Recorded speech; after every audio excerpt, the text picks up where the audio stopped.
Hello everyone, these days, people are interested in North Korea and its way of life, and the overall attention of people from all around the world is constantly growing.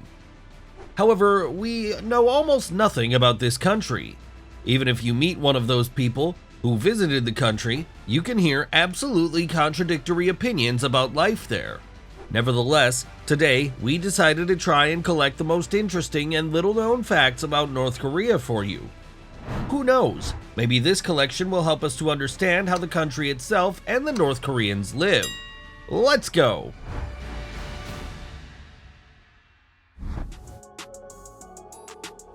At the same time, the whole world knows that there are two Koreas.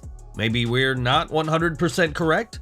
Can you imagine that residents of the DPRK do not know this? I am 100% sure that you are at least surprised now. Just believe me, there are a lot of other, even more surprising things waiting for you. The thing is that North Koreans are taught from early childhood that there is only one single Korean People's Democratic Republic. And what if we take a political map of the world? You take one of their maps, which can be seen in any school or other institution, there will be only one Korea with its capital in Pyongyang. However, despite the fact that both North and South Korea could live perfectly together, each side still has its own reasons to keep everything unchanged.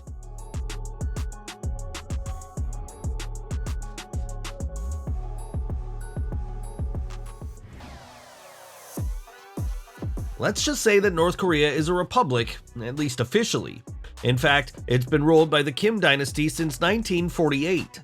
In other words, we have a unique phenomenon of a socialist absolute monarchy. Its first leader was Kim Il-sung, who came into power in 1948 and ruled the country until his death in 1994. Over the years, he has even been awarded the title of Great Leader. His son, Kim Jong-il, ascended the throne and also ruled until his death in 2011. Despite the fact that he was an incredibly hot-tempered ruler with an overblown sense of self-importance, Kim Jong-il received the title of Favorite Leader. Since then, well-known Kim Jong-un became the head of the country. He is often called the Supreme Ruler and continues to keep North Korea in a tight grip like his predecessors.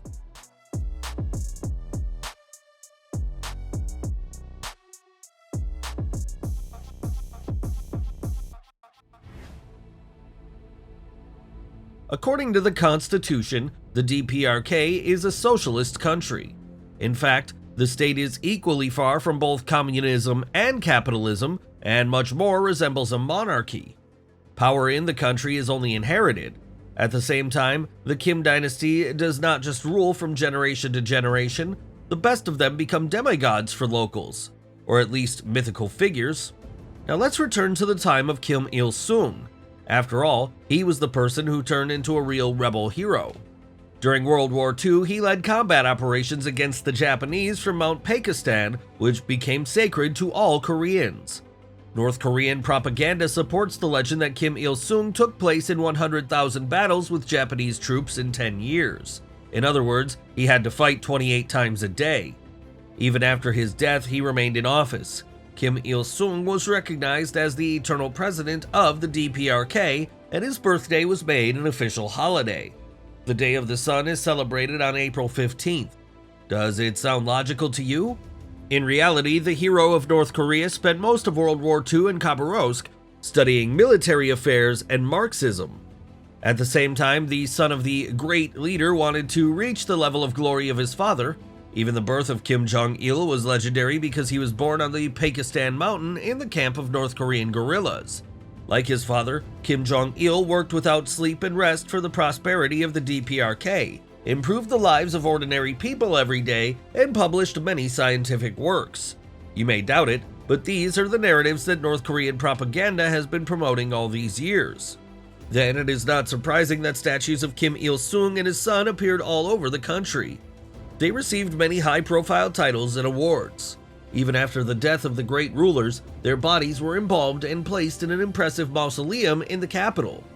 The memorial was called the Palace of the Sun, and they added information about their right to the Constitution. Are you still surprised?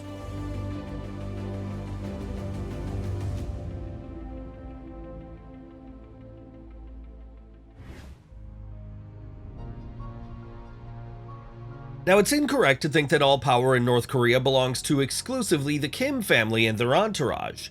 Not at all. The DPRK has a Supreme People's Assembly. At the same time, I would call it a local parody of the parliament.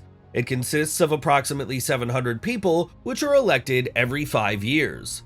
The meeting is convened quite rarely. In general, they meet to solve specific issues, and it is possible to get into it only by using staged national elections. Why do we call them staged? Simply because the ruling party nominates only one candidate from each district. At the same time, the current leaders of the country are also taking part in the elections, so what voters can do? They can vote for a candidate or vote against them by crossing out the name and putting the ballot in a separate ballot box. I think you immediately understand that such a dissonance can easily be found. In addition, nothing good can happen to these people. After all, there is no such thing as secret voting in the DPRK. Despite the fact that the elections of this format are purely formal, the people of North Korea consistently come to their polling stations and fulfill their civic duty.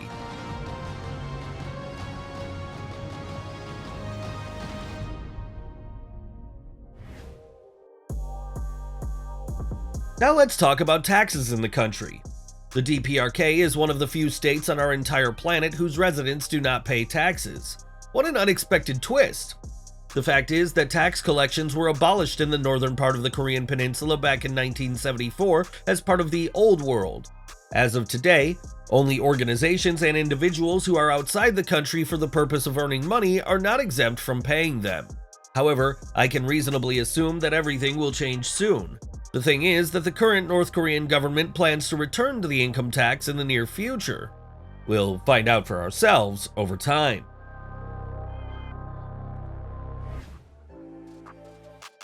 Before the collapse of the USSR and the death of Kim Il-sung, the DPRK used a system of state distribution.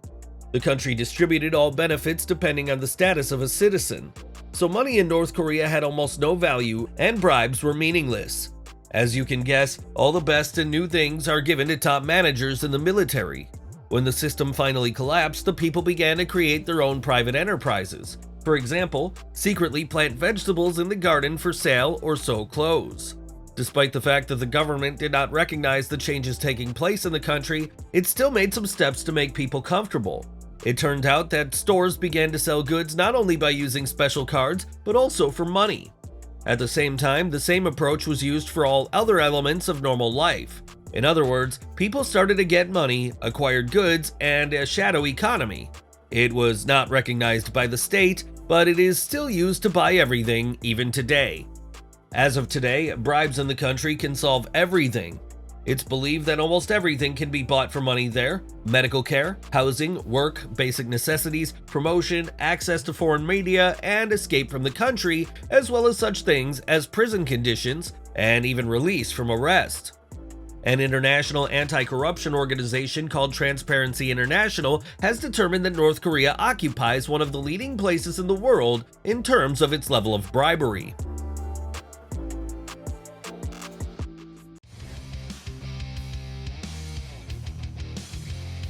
Have you heard anything about such an extremely specific and unique form of government as necrocracy?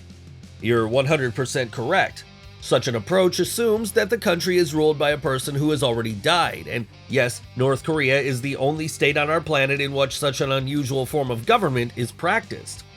As I said at the beginning, the first ruler of the DPRK, Kim Il-sung, was posthumously awarded the title of Eternal President of the country. What does that mean? If you look into it in more detail, it means that the current head of North Korea, Kim Jong-un, his grandson, who bears the official title of the Supreme Leader of the DPRK, the leader of the party, army, and people, does not actually have the status of the president.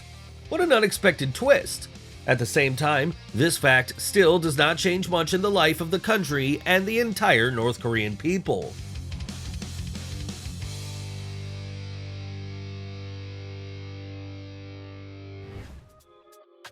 Money, luxury, and status, as well as all the benefits they give, the late North Korean dictator had an irresistible craving for money and a great love for rich life. Few people know, but Kim Il-sung was one of the largest consumers of Hennessy cognac worldwide. What an interesting fact! It's also known that he invested more than $300 million in luxury goods every year. He literally surrounded himself in life with money and the most expensive things. However, this cannot even be compared with the approach of his grandson, the current ruler Kim Jong-un. Can you imagine that he spent over $600 million on his whims in just a year as the country's leader? And I'm not talking about how much money his family and inner circle spent.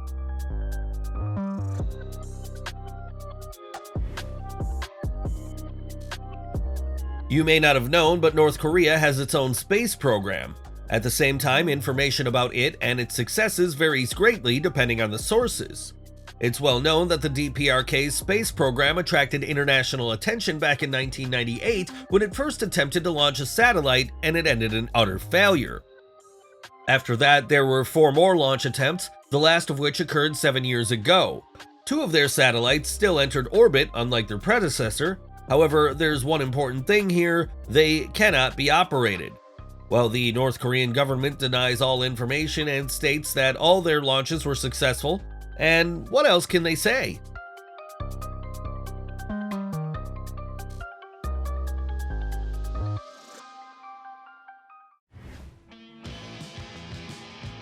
Do you at least know something about songbun? Or have you heard of such a concept? In fact, this is the class caste system of the DPRK, which exists independently of the ruling dynasty of the country. Its citizens are conditionally divided into 51 categories and 3 groups: enemies, hesitant, and loyal. The former include landowners, Christian priests, merchants, lawyers, and all their descendants. The latter include participants in the war against the Japanese occupation, as well as workers and peasants. The rest of the North Koreans are considered neutral. Some refugees who manage to leave the DPRK forever admit that the situation with the songbun affects many factors. For example, whether a person will be able to join the party, get an education and a position, and generally live happily. Even access to food can be determined by the songbun system. The worst thing is that this status, as it should be in the caste system, is inherited. And what could be worse? It turns out that even if you have just been born, you already have a kind of stigma that determines your entire future fate. For example, take a very capable young man with obvious mental abilities. Unfortunately, he will not be able to achieve anything special in life and will not become a great scientist or at least a good teacher, all because someone in his family was seen as doing defamatory actions. What is also important is that the status in songbun is assigned at the age of 17, and it is almost impossible to improve it, but it's very easy to worsen it. According to the State Department of the United States of America, the rule of punishment of 3 generations also applies within the framework of the songbun system. According to it, not only the political enemy himself can be sent to the camp, but also his relatives, including husbands and wives, sisters and brothers, and even grandchildren. And they will spend their whole lives behind barbed wire.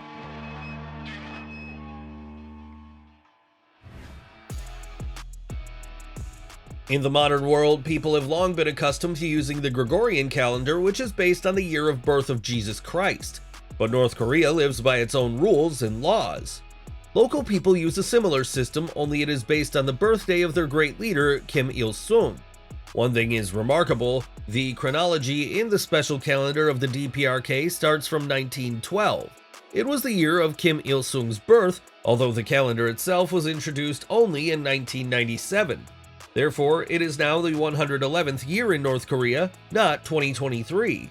However, in documents and newspapers, this date is still indicated in parentheses.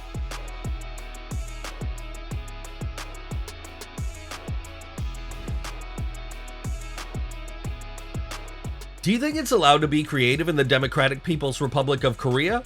You're wrong. In fact, it is possible, but no one is allowed to depict the leaders of the country on their canvases. No one except one single art studio. It is called Mansudae and is located in Pyongyang. This studio is located on a huge plot of land with an area of more than 120,000 square meters. Of course, only the most talented artists with a big name work there, and all of them are graduates of the best art academies. It was in this art studio that the greatest monuments of the country were also designed and built.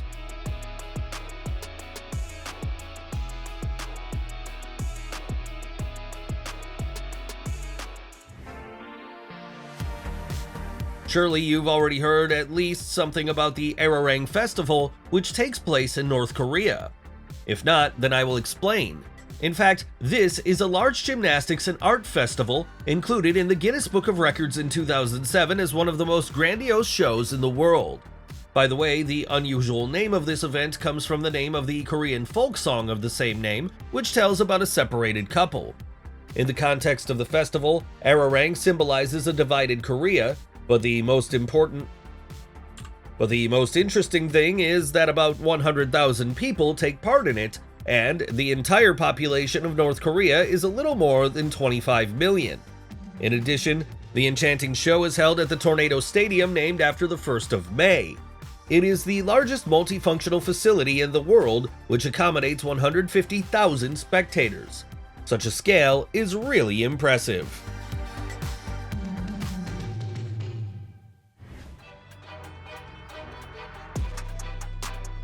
On the border with South Korea is the village of Kijongdong, located near the demilitarized zone. In the Western media, it is often called the propaganda village. Why is it like that? Yes, it was simply built in order to show the southern neighbors all the attractiveness of life in the northern part of the Korean peninsula. By the way, in a completely closed North Korea, this is the only settlement that can be observed from the territory of South Korea. It was built in the 50s, at a time when electricity in rural areas was a luxury on both sides of the border. At the same time, the lights came on strictly according to schedule and in the same rooms while soldiers roamed the streets, and the same women washed the same windows for 15 years. Later, when technology allowed the Southerners to see the village better, it became clear that the houses in Kijongdong are just empty boxes in which there are no floors, ceilings, or partitions. But now everything's changed. According to the official statistics of North Korea, today about 200 families of collective farmers live in Kijongdong. There are nurseries, a kindergarten, 2 schools, primary and secondary, and even a hospital at their service in the adjacent territory.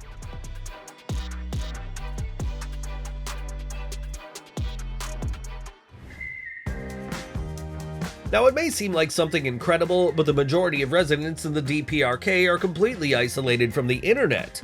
We are not talking about 2,000 chosen from the elite circles. Such an advantage as the internet can also be enjoyed by those who live in Pyongyang or other major cities and work or study in an advanced field. I have to mention that there is a special internet for them. It is called Kwangmyong. Such a network operates strictly within the country and provides limited access to a number of heavily censored websites approved by the state and a simple email client. At the same time, not only those elite people can use the internet, such a privilege is also available to employees of government propaganda or hacker units.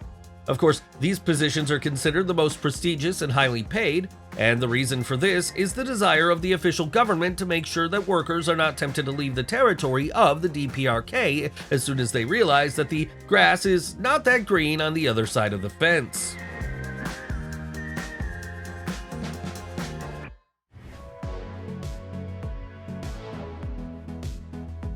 The situation with the TV is almost the same.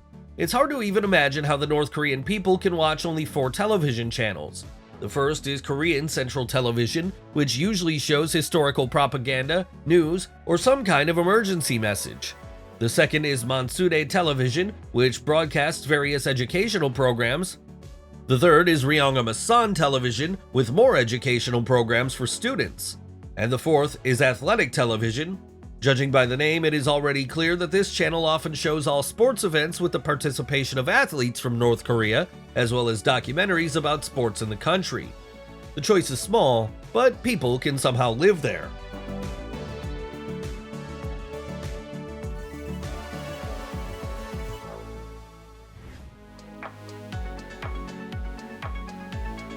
You want to know another very interesting fact about life in North Korea?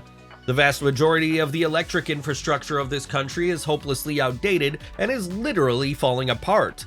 Although the state insists on replacing existing power plants that run on fossil fuels with renewable energy sources, this has not yet solved the problem of extremely irregular electricity supply.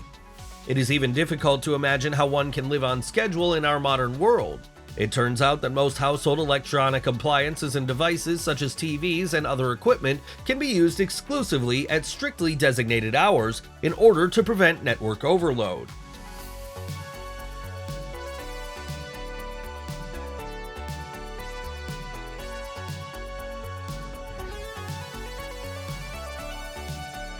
As for general education in the Democratic People's Republic of Korea, it is very much appreciated there. The state really cares about its citizens, providing them with free kindergartens and secondary and higher education. Nowadays, this is a very valuable achievement. Of course, the education system in North Korea can be very outdated in some areas, for example, international relations. But the level of literacy of the population in this country is really high, so we can safely say that the government has perfectly coped with its task in this aspect.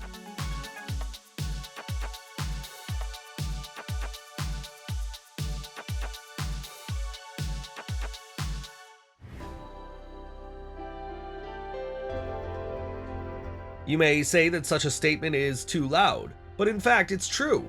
In the DPRK, it is strictly forbidden to call newborn children by the name of their ruler. If a child with the same name is already growing up in the family by chance, parents are obliged to urgently change their name.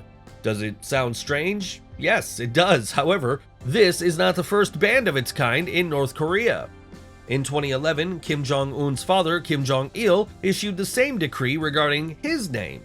However, their grandfather and father, the legendary Kim Il-sung, was the first to take such a step. As you know, in North Korea, a lot is passed down by inheritance, and what's even more interesting, all the early bans in the DPRK are still in effect to this day.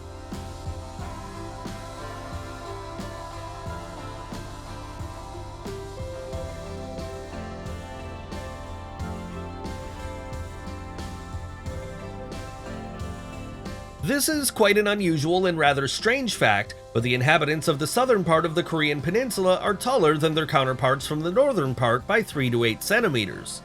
This was found by a scientist from the University of Songyungwon in South Korea. He also suggests that the difference in height may be caused primarily by nutrition. And it's not just the famine of the 1990s, the diet of these people in general is much poorer. In fact, North Koreans get 1.4 times fewer calories, and it doesn't look like the situation could change dramatically for the better in the near future. I want to share some really sad statistics.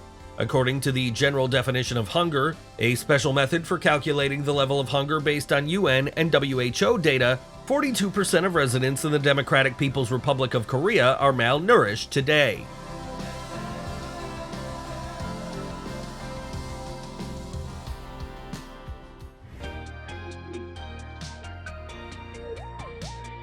Kim Jong-un is still at a great age. He is about 40. Therefore, it is not surprising that the leader of the DPRK is aware of many modern trends. In this regard, he decided to help create a K-pop group in the country. It may seem strange, but in 2012, Kim Jong-un personally selected the band members who play musical instruments. According to the ruler, he wanted to modernize the pop scene of North Korea and make it more similar to the Western one. Did he succeed? In fact, he did. These girls appear on stage in short skirts or evening dresses and dance, which makes their performances somewhat resemble concerts of some foreign artists. However, if you look at everything they do on a larger scale, then of course, the performances of the Moranbong band looked North Korean. By the way, sometimes the band members dress up in military uniforms and perform accompanied by a military orchestra. However, their repertoire is also quite peculiar. The girls sing about devotion to Juche, the motherland, and the party. And their music has a pathetic note and is more like academic and symphonic than modern and popular.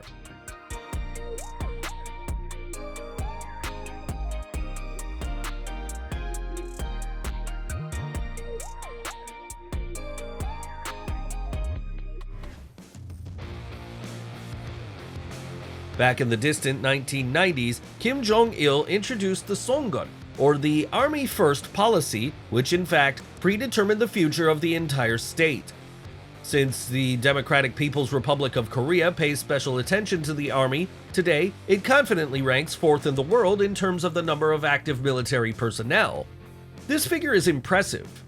They hired 1,320,000 people, and if you think about it that way, it's almost 5% of the total population of North Korea.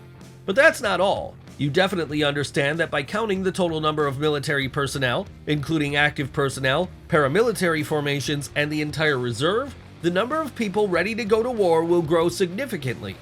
It increases almost 8 times.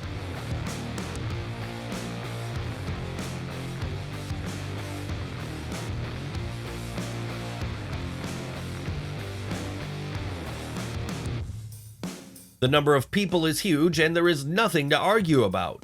However, the DPRK army achieved this thanks to the use of a simple practice called conscription.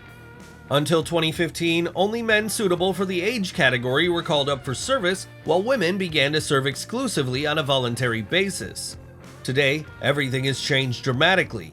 It turns out that certain amendments were made to the legislation, and now the service has become mandatory for all women up to the age of 23.